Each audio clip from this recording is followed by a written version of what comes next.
चलो सवाल को समझा जाए भाई, है ना। सवाल को कैसे लगाते हैं? सवाल ने कहा क्या कि कुछ वस्तुएं हैं 5 रुपया में 6 के हिसाब से खरीदी गई हैं, खरीदा है, और उसके बाद जो है कि कह रहा है 6 रुपया में 5 के हिसाब से उसने बेचा है, तो लाभ का परसेंटेज क्या होगा? यही तो प्रश्न कहा, प्रश्न ने यही तो कहा 5 रुपया में 6 के भाव से खरीदा और उसके बाद 6 रुपया में 5 के भाव से बेच दिया, तो बताओ कितने परसेंट का लाभ हुआ? तो कुछ नहीं करना है, बस सीधे एक तराजू बनाना है, और रटाए हैं तुम लोगों को रुपया बटे वस्तु का प्रयोग करना। यहाँ पर कह रहा है 5 रुपया में 6 की दर से खरीदा गया, तो रुपया बटे कितनी वस्तुएं? 6 वस्तुएं खरीदे हो। खरीदे का मतलब होता है क्रय मूल्य, और क्रय मूल्य से होता है कितना परसेंट? 100%। सामने 100 रखिए। क्लियर? अब लाइन के नीचे आ जाओ, फिर वही प्रक्रिया शुरू कर दो। कह रहा है 6 रुपया में 5 के दर से बेचा, तो 6 रुपया में कितनी वस्तु? 5 वस्तुएं। 5 वस्तुएं बेचा है, तो वस्तु कहाँ जाएगा? यहाँ पर। अब यहाँ पर क्या होता है? देखो, जो भी आंसर आए, अगर 100 से नीचे आ रहा है तो समझ लेना हानि हो रही है, 100 से ज्यादा आ रहा है तो समझ लेना लाभ हो रहा है, 100 से जितना कम, बाई चांस इसको काट करके 80 ला रहे हैं तो समझ लेना 20% की हानि हो रही है, काट करके 70 ला रहे हैं 30% का नुकसान हो रहा है, काट करके 110 ला रहे हैं तो समझ लो 10% का लाभ हो रहा है। माने 100 से जितना बढ़ रहा है वो परसेंटेज लाभ है, 100 से जितना घट रहा है वो परसेंटेज हानि है। अब देखते हैं, ये 25 है ना, और 25 से काटेंगे है ना 25 चौके 100, और त्रियाग में गुणा होगा 6 6 के 36, और 36 चौके 144, और 144 का मतलब है 100 से कितना बढ़ा है? 44 बढ़ा है। इसका मतलब है जवाब रहा तुम्हारा कितने परसेंट के बराबर? 44% लाभ के बराबर। बताओ यहाँ पर कोई दिक्कत है? बस तराजू में रखने के लिए केवल इतना पॉइंट रखना है कि रुपया बटे वस्तु, खरीदा है तो उसे 100%। अगर यहीं पे कह सकता है 5 रुपया में 6 की दर से बेचा तो 20% का लाभ हुआ, तो 120 रख दो। 6 रुपये में 5 के हिसाब से बेचा तो क्या हुआ? तो आगे क्वेश्चन मार्क से लगा दो। फिर देखो काट पीट के, अगर आ रहा है 100 से कम तो नुकसान, 100 से ज्यादा आ रहा है तो लाभ। बोलो यहाँ पर कुछ है जो समझाना है? 5 रुपये में 6 के हिसाब से तो 5 बटे 6 खरीदा है तो 100%। अब लाइन के नीचे आ जाओ, 6 रुपया में 5 के दर से तो 6 रुपया बटे वस्तु, माने 5 वस्तुएं बेचा तो 5 वस्तुएं ऊपर चला जाएगा, और कह रहा है बेचा है तो कितने परसेंट का लाभ या हानि हुई? तो समझ लेते हैं, इसको काटे 25 से काटे 4 आया है, और इनका गुणा किए 144 आया। 144 को देखे 100 से 44 ज्यादा है, और 44 ज्यादा तो 44% का लाभ हुआ। बोलो बात क्लियर हुई? चले अगला प्रश्न हल करते हैं। फिर गलती हो गई ना, हम समझ रहे थे गलतियां होनी स्वाभाविक है। देखो कह रहा है 10 नग 8 रुपया में, 10 नग 8 रुपया है ना, 10 नग 8 रुपया, यही तो कह रहा है। क्या कह रहा है? 10 नग 8 रुपया में खरीद रहा है, और उसके बाद क्या कह रहा है? 8 नग 10 रुपया में बेच रहा है। और तुम लोगों ने जानते हो क्या किया? 10 बटे 8 कर दिया। तुम लोगों ने ये, हम रटाए हैं कि रुपया बटे वस्तु करूं, और तुम रटे हो कि पहली संख्या बटे दूसरी संख्या। अरे रुपया कभी पहले दिया जा सकता है, कभी बाद में दिया जा सकता है, ये बात जाने रहे। और रुपया बटे वस्तु, ये बात क्यों रटाते हैं? जब रुपया को वस्तु से भाग करते हो तो एक वस्तु की कीमत निकलती है, और परसेंटेज की बात जहां पर होती है, चाहे एक वस्तु पर की बात कर दी जाए, चाहे सैकड़ों पर बात कर दी जाए, जो एक वस्तु पर जितना परसेंट लाभ होगा उतना ही सैकड़ों पर भी होगा, उतना ही हजारों पर भी होगा। ये बात जाने रहना, परसेंटेज की जहां बात होती है। तो तुम 10 बटे 8 न रख करके तराजू बनाओ, 10 बटे 8 न रख करके रुपया बटे वस्तु, अर्थात 8 रुपया में 10 नग खरीदा है, और खरीदा है तो ये कितने परसेंट के बराबर है? 100% के बराबर है। तुम्हें ये रखना चाहिए था। अब दूसरा पॉइंट यहाँ पर लाइन के नीचे से प्रक्रिया शुरू होती है। कह रहा है 10 रुपया में रुपया बटे वस्तु, माने 8 नग कहाँ जाएगा? अब इसमें बेचा है। अब देखो 100 से जितना बढ़ जाए उतना ही परसेंटेज का लाभ हो जाए, है ना। 4 से किससे काटे? 2 से काटे, 2 चौके 8, 2 से काटेंगे 50 होगा। अरे 4 से काट देते, 4 दूनी 8, 4 से 4 25 में 100 हो गया। और 2 से काटेंगे 2 पंची 10 हो गया। 2 से काटेंगे 2 चौके 8, 2 पंची 10 हो गया। भाई इसका इससे गुणा होगा, क्वेश्चन मार्क का 4 से गुणा होगा तो 4 100 होगा, इसको 1 से मान लो।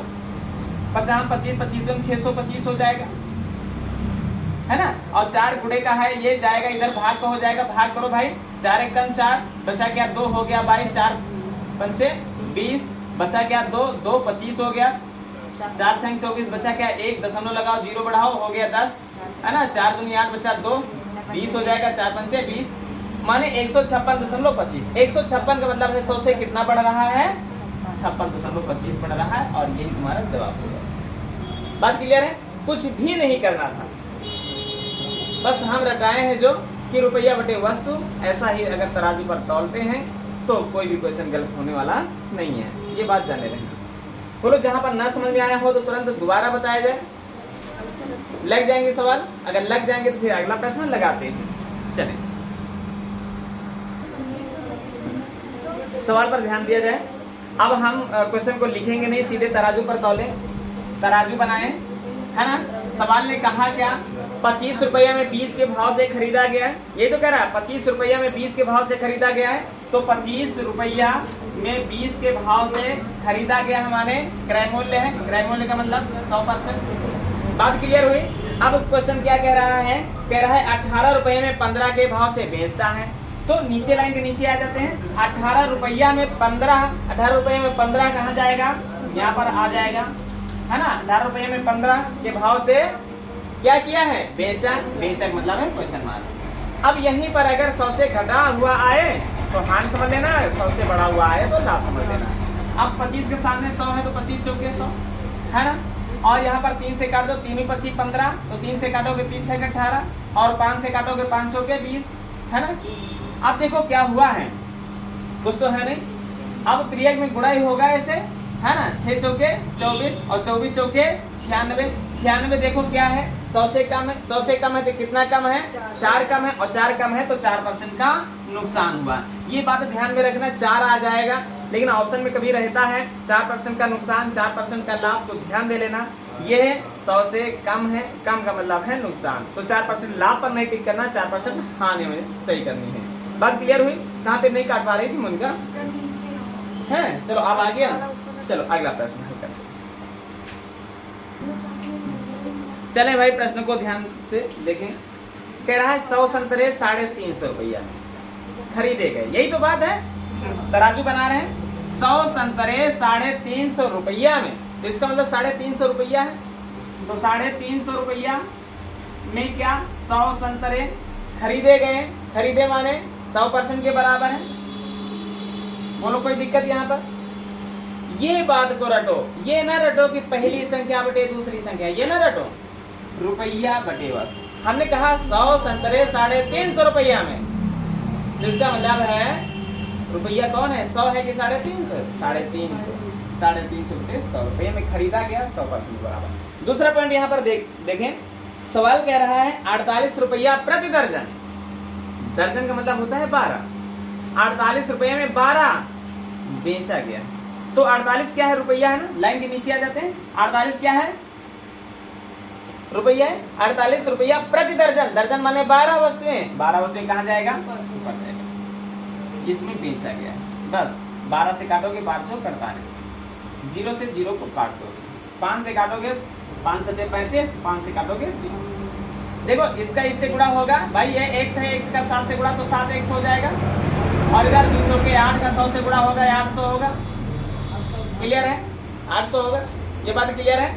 अब देखो, अब x का मान निकालना है, 7 गुणे का है, इधर जाएगा भाग का हो जाएगा, और भाग करेंगे 7 एकम 7 बचा क्या 1 हो गया 10, 7 एकम 7 बचा क्या 3 हो गया 30, है ना।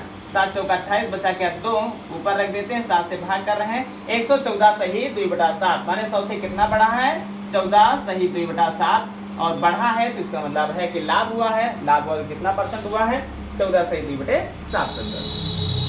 आ गया। चले अगला प्रश्न हल करते हैं। चलो भाई क्वेश्चन नहीं आ रहा है तो कोई बात नहीं है।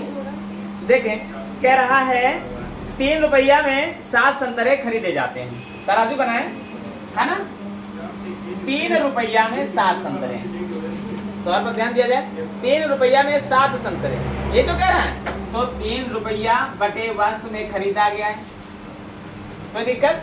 अब दूसरा पॉइंट कह रहा प्रति सैकड़ा संतरे, प्रति सैकड़ा माने 100 संतरे कितने रुपया में बेचा जाए कि 33% का लाभ हो। तो रुपया बताना है ना, हमने कहा रुपया कितने रुपया में प्रति सैकड़ा संतरे माने 1 सैकड़ा माने 100 संतरे, तो संतरों की संख्या कहाँ जाएगी? ऊपर जाएगी ना। तो 33% का लाभ कह रहा है ना, 33% लाभ माने 133। क्या दिक्कत है भाई? 100 के सामने 100 कट गए, 100 के सामने 100 कट गए, 7 के सामने 7 एकम 7 बचा 6, 7 9 63। क्लियर है? और 57, तो जवाब रहा 1 से बराबर 57 के बराबर। बोलो क्या दिक्कत है भाई? प्रति सैकड़ा संतरे 100 कह रहा 57 रुपये में ये बेचा जाए तो कितने % का लाभ होगा? 33% का लाभ होगा। बोलो यहाँ पर क्या दिक्कत है? और बता रहे हैं रुपया बटे वस्तु, रुपया बटे वस्तु, रुपया बटे वस्तु, बस इतना तो रुपया बटे वस्तु है ना। और यदि ये वाला x स्क्वायर 100 x स्क्वायर बटे y, चलो छोड़ दो। हम मान लिए है ना। कह रहा है कि x अमरूद जो है, x अमरूद क्या है? y रुपया में खरीदा जा रहा है। यही तो कहा, x अमरूद y रुपया में खरीदा जा रहा है। तो y अमरूद x रुपया में बेचा जा रहा है। यदि जो है x y से बड़ा है तो क्या होगा? क्वेश्चन को समझो देखो कैसे। अच्छा, x y से बड़ा है माने ज्यादा अमरूद कम रुपया में खरीदो, ज्यादा अमरूद कम रुपया में खरीदो, और कम अमरूद ज्यादा रुपया में बेचो, कम अमरूद ज्यादा रुपया में बेचो। बोलो लाभ होगा कि हानि होगी? लाभ होगा, है ना। रुपया इतने लेके जाओ और सामान इतने लेके आओ, और जब बेचे जाओ सामान इतने लेके जाओ, रुपये इतने लेके आओ, लाभ हुआ कि नहीं हुआ? हुआ कि नहीं लाभ हुआ? बस बात खत्म, लाभ होगा। हानि वाले ऑप्शन को माइनस कर दो। अब देखो हमने कहा रुपया बटे वस्तु में खरीदा है। क्लियर? खरीदा माने 100%। फिर कहता है रुपया बटे वस्तु वाला वस्तु ऊपर जाएगा ना, बेचा है ना। अब देखिए यहाँ पर इसका इससे गुणा, इसका इससे गुणा।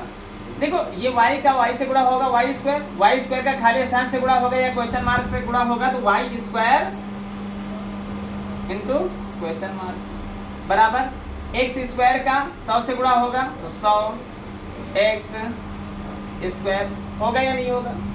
क्लियर है? होगा कि नहीं होगा? अच्छा, आप यहाँ पर ध्यान दें, ये जो है हमको खाली स्थान का मान निकालना है, माने क्वेश्चन मार्क्स का जो है कि मान निकालना है। ये y स्क्वायर बुढ़ेगा है, इधर जाएगा, भाग हो जाएगा, कोई संख्या किसी से काटना नहीं है। ये क्या होता है अभी तक बता रहे थे, जैसे यहाँ पर जो आता है 100 से देखो कितना ज्यादा आ रहा है, 100 से देखो कितना ज्यादा आ रहा है, ये 100 से देखो कितना कम आ रहा है, कम आ रहा है तो हाँ, ज्यादा आ रहा है तो लाभ। लेकिन यहाँ पर कंफर्म हो गया था पहले ही कि लाभ हुआ है, तो इसका मतलब है ये 100 से ज्यादा है, इसका मतलब है लाभ हुआ तो कितने % का हुआ, ये जानने के लिए 100 घटा देते हैं। 100 घटाएंगे, घटाने के लिए हम करते क्या है, यहाँ पर गुणे के निशान मान लेते हैं, है ना।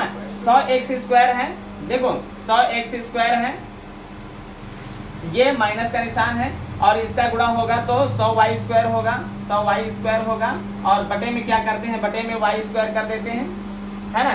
100 को कॉमन ले लेते हैं, 100 को कॉमन ले लेते हैं तो बचा क्या, x square minus y square, है ना, y स्क्वायर, और बटे में कह रहा है y स्क्वायर, है ना। y स्क्वायर से y स्क्वायर नहीं काट देना, और 100 क्या है, 100 को प्रतिशत बना देते हैं, ऐसे ही पढ़ा रहने दें, कोई दिक्कत नहीं, रुक जाओ, साफ साफ लिख देते हैं, है ना।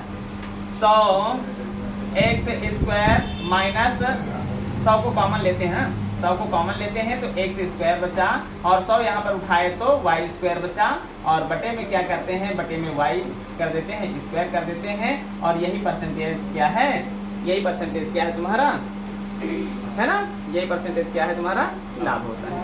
अच्छा परसेंटेज लाभ, इतना परसेंटेज लाभ, परसेंटेज और परसेंटेज 100 को काट देता है तो जवाब तुम्हारा इसके बराबर रहेगा x square minus y square बटे वाई स्क्वायर। हाँ ये बात, चलो क्लियर है, बात समझ में आई कि नहीं आई है? चलो टाइप चेंज कर दिया जाए, अब आगे बढ़ा जाए। फिर देखो होता क्या है, सवाल ने कहा कि जो क्रय मूल्य है और जो विक्रय मूल्य है और इनका अनुपात a अनुपात b है, a अनुपात b है, यही तो बात कही। और फिर दूसरा पॉइंट क्या कह रहा है, b जो है a का, जिसे का जिसे सी से प्रदर्शित करते हैं वो 100% होता है। तो कह रहा है 100, a का माने 100, 200% है। 200% अधिक कहे तो जोड़ के रखो, माने 300 रखो। अगर कहे 10% अधिक है तो 110 रखो, 20% अधिक है तो 120 रखो, लेकिन 20% है तो केवल 20 रखो, 40% है तो 40 रखो, 200% है तो 200 रखो। क्रय मूल्य किसे कहते हैं और विक्रय मूल्य किसे कहते हैं? क्रय मूल्य माने जितने में खरीदा गया, विक्रय मूल्य माने जितने में बेचा गया। अगर 100 में खरीदा गया, 200 में बेचा गया, तो बोलो लाभ क्या हुआ? लाभ हुआ 100 का। चाहो तो सूत्र के बल पर लगा सकते हो, प्रतिशत लाभ बराबर लाभ गुणे 100 बटे क्रय मूल्य, और नहीं तो तराजू, और नहीं तो ये भी बात जान रहे हो, जितने में खरीदे हो उतने ही रुपया का लाभ हुआ तो कहते हैं 100% का लाभ हुआ, है ना? दुगना में बेचे हो तो पूरा का पूरा 100% का लाभ हुआ। अर्थात जितने में खरीदे हो, माने 100 रुपए में खरीदे हो, खरीद सदैव क्रय मूल्य होती, क्रय मूल्य सदैव 100% के बराबर होता है। लाभ पूछ रहा है, लाभ कितने परसेंट के बराबर होता है? 100 से कटा 100, जवाब रहा कितने के बराबर? 100% के बराबर। कुछ था थोड़ी इस सवाल में, कुछ भी तो नहीं था, क्या था सवाल में? चले अगला प्रश्न हल करते हैं। अजय, रेफ्रिजरेटर और टेलीविजन कह रहा है, रेफ्रिजरेटर की बात कर रहा है और टेलीविजन की बात कर रहा है, दोनों के कीमत में अनुपात 5:3 है ना? और कह रहा है कि 5500 रुपया क्या है? 5500 रुपया क्या है? सवाल ने कहा रेफ्रिजरेटर की कीमत टेलीविजन की कीमत से 5500 रुपया अधिक है। अधिक या कम माने होता है क्या? अंतर। अंतर का मतलब है दोनों का अंतर इसके सामने रखें। अगर रेफ्रिजरेटर की कीमत पूछ रहा है तो 5 रख दें, टेलीविजन की कीमत पूछ रहा है तो 3 रख दें, अगर दोनों की कीमत पूछ रहा है तो 8 रख दें। जो पूछ रहा है तराजू पर वो रख दें, सवाल का आंसर तुम्हारे सामने होगा। अब पूछ क्या रहा है? रेफ्रिजरेटर का मूल्य क्या होगा? अर्थात रेफ्रिजरेटर का कोड 5 रख देते हैं। 2 से काटेंगे, 2 दूनी 4 बचा 15, 2 से 14 बचा 10, 2 पंची 10, 0 का 0। त्रियक में गुणा होता है, ये बात सबको पता है ना? तो 500 ने 50 5 होता है, 5 से 35, 35 में 2 हाथ से जुड़ा तो 37, 5 दूनी 10, 10 3 13। जवाब रहा कितने के बराबर? 13750 के बराबर। सवाल में कुछ नहीं था, है ना? छोटा सा सवाल था, लेकिन अब थोड़ा सा बड़े सवाल किए जाए। लिखो अगला प्रश्न। चले, सवाल कह रहा है बड़े, मध्यम और छोटे 3 प्रकार के फल हैं। बड़े फल हैं कुछ और कुछ मध्यम फल हैं और कुछ छोटे फल हैं। 3 प्रकार के फल होते हैं। देखो व्यापारी जो होता है दुकान लगाता है तो हर प्रकार के फलों को छांट के रख देता है कि इसका रेट ये है, इसका रेट ये है, इसका रेट ये है। सवाल ने कहा इनके रेट जो है क्रमशः 15 रुपया, 10 रुपया, ये रुपया है, ठीक है? 15 रुपया, 10 रुपया और 5 रुपया है। इनके वजन की बात कर रहा है ना? बेचे गए सेबों का अनुपात क्या है?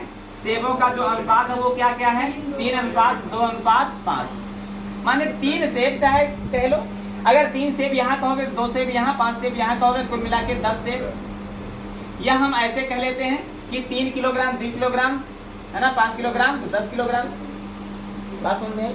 अच्छा आप देखो, औसत कीमत पूछ रहा है। औसत कीमत का मतलब क्या होता है? कुल कीमत बटे कुल वस्तु होता है। अब कुल कीमत क्या है? 15 रुपया में 3 सेब खरीदे या 3 किलोग्राम सेब खरीदे तो बात वही है, 45 रुपया बने। यहाँ पर 10 दूनी 20 रुपया बने, यहाँ 5 रुपया बने, तो कुल मिलाकर के 90 रुपया बने ना? कुल मिलाकर के कितना रुपया बने? 90 रुपया। और 90 रुपया में कितना सेब? 10 सेब या 10 किलोग्राम सेब। तो रेट क्या होगा? 0 0 कटा, जवाब रहेगा क्या? 9 के बराबर। बड़ा सरल प्रश्न था। आ गया? चले अगला प्रश्न हल करते हैं। देखें प्रश्न क्या कह रहा है। कह रहा है एक वस्तु को अंकित मूल्य के 3/4 पर बेचा गया है। है ना। अंकित मूल्य के 3/4 पर अंकित मूल्य के 3/4 पर बेचा गया है ना। बात यही तो है। अच्छा, कहने का मतलब है अगर यहाँ पर देखा जाए तो बेचा गया जो है जो जिसके नीचे होता है उसका मान होता है, ऐसे हम कह सकते हैं ना। 3 यहाँ पे गुणे में है, ये इधर से आएगा, यहाँ से हटेगा तो यहाँ पर भाग में आ जाएगा ना। तो अंकित मूल्य एक प्रकार से 4 है, तो बेची गई कीमत क्या है? 3। और जब 3 रुपया में बेचते हैं तो कहता है कि क्या 25% का लाभ होता है। अच्छा, चाहो तो ये अंकित मूल्य और ये जो है कि विक्रय मूल्य, बेचा गया माने विक्रय मूल्य, है ना। अंकित मूल्य 4 कोट निकला और बेचे गए का 3 कोट निकला। अच्छा, इसको 400 और 300 भी कर सकते हैं, कोई बड़ी बात नहीं है। इनको 4000 और 3000 भी कर सकते हैं, है ना। पूछा क्या गया है? अंकित कीमत और क्रय मूल्य। तो हमें क्रय मूल्य पता होना चाहिए ना, क्रय मूल्य पता होना चाहिए ना। अच्छा, अंकित मूल्य तो हमें पता है कि 400 है, लेकिन हमें क्रय मूल्य पता चल जाए तो अच्छी बात है। क्रय मूल्य रख देते हैं और अनुपात निकालने के कटिंग कर लेते हैं। अच्छा, आप देखें यहाँ पर सवाल को समझना है। 300 रुपया में जब बेचा गया तो 25% का लाभ हुआ, माने 125। यहाँ पर क्रय मूल्य का कोड पूछा जा रहा है, क्रय मूल्य पूछा जा रहा है। क्रय मूल्य का परसेंटेज जो होता है वो सदैव 100% के बराबर होता है, ये बात हमेशा जाने रहना। तो 25 पंचे 125, तो 25 चौके 100। 5 से इसको काटेंगे तो क्या होगा? 5 का 23, है ना, और 0 का 0 हुआ क्या? 6 चौके 24। क्लियर हुआ कि नहीं हुआ? अब यहाँ पर देखें, 0 से 0 काट दी। ये क्रय मूल्य है, ये अंकित मूल्य है, और अंकित मूल्य और क्रय मूल्य के बीच का अनुपात पूछ रहा है। तो अनुपात में जो इधर करते हैं वही इधर, जैसे 0 को इधर हटाया तो 0 को इधर हटा दिया। 8 से इधर भाग कर दिए, 8 3 24, तो 8 से इधर भाग कर दो, 8 5 40। जवाब रहा कितने के बराबर? 5 अनुपात 3 के बराबर। बस हमें क्रय मूल्य का अनुपात निकालना चाहिए। अच्छा, जब कभी देखो यहाँ पर होता है क्या है, 4 और 3 से 20 सवाल लगा सकते हैं, लेकिन जब करने लगते हैं गुणा भाग तो दशमलव मिल जाता है, दशमलव मिल जाता है तो गुणा भाग थोड़ा कठिन बन जाता है। ऐसा हम मानते हैं, बल्कि हम तो नहीं मानते, ऐसा तुम लोग मानते हो, तो इसलिए 0 को ही बढ़ा लेना अच्छी बात है। बात को क्लियर है? चले अगला प्रश्न हल करते हैं। चले देखिए, सवाल कह 11 भाई। सवाल कह रहा है एक क्रय मूल्य है और एक विक्रय मूल्य है ना। और क्रय मूल्य और विक्रय मूल्य का जो अनुपात है वो क्या क्या है? 5 अनुपात 4 है। ये तो कह रहा है 5 अनुपात 4, माने 5 रुपया में खरीदा गया तो 4 रुपया में बेचा गया। तो क्लियर हुआ कि हानि हुई, और हानि हुई तो कितने परसेंट? देखें, परसेंटेज हानि पूछा गया है, परसेंटेज हानि पूछा गया ना। अब देखो, सबसे पहला पॉइंट हमारा ये है कि हम क्या जानते हैं, जो जानते हैं वही लिखें। यहाँ पर हम जो है कि क्रय मूल्य को जानते हैं कि क्रय मूल्य जो है वह सदैव 100% के बराबर होता है, तो 100 लिखिए। परसेंटेज हानि की बात हो रही है, तो हानि की बात हो रही है, हानि का परसेंटेज निकालना है तो हानि का कोड निकालें।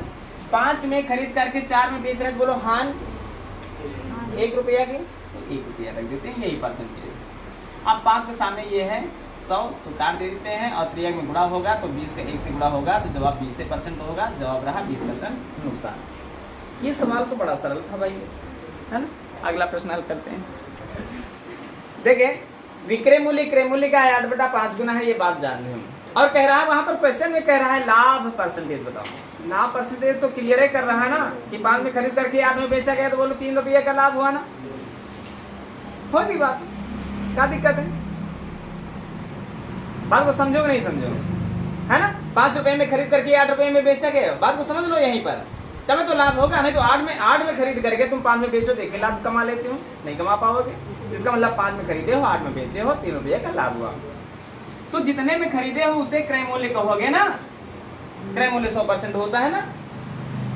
और जितने रुपये का नुकसान हो रहा है या लाभ हो रहा है उतना यहाँ पर रखो। यहाँ पर तो 3 रुपये का लाभ हो रहा है भाई, 3 रुपये का लाभ हो रहा है, तो लाभ कितने % के बराबर है? तो सीधे सवाल था, 5 दूनी 10, 0 का 0, 20 नहीं 6 0, जवाब रहा 60 के बराबर।